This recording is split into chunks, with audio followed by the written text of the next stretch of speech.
नमस्कार. आज मी तुम्हाला पेरूची कोशिंबीर कशी करायची ते सांगणार आहे. तर त्यासाठी लागणारे साहित्य आहे तेल, मीठ, थोडंसं दही, मिरची, पेरू कट केलेला, थोडी साखर, मोहरी आणि जिरे. तर आता आपण तेल गरम करायला ठेवूयात आणि ह्या दह्यामध्ये आपण ही जी पेरू कट केलेला आहे ते टाकून घेऊयात.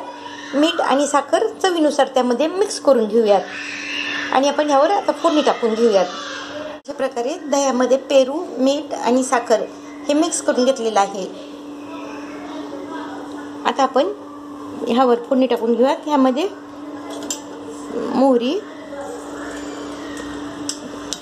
जिरे, कढीपत्ता, कोथिंबीर पण टाकू शकतात. आज माझ्याकडे अवेलेबल नाही आहे म्हणून मी टाकलेलं नाही आहे. त्यामध्ये मिरच्याचे तुकडे टाकून घेऊयात आणि ही फोडणी पूर्ण थंड झाल्यानंतर ही फोडणी ह्या कोशिंबीरमध्ये टाकून घेऊयात. तर ही पण जी पेरूची जी कोशिंबीर आहे ती उपवासाला पण चालते, तर तुम्ही ती उपवासाला पण खाऊ शकतात. तर आता ही फोडणी झालेली आहे. आपण गॅस बंद करूयात आणि फोडणी थंड झाल्यानंतर आपण त्यामध्ये टाकून घेऊयात.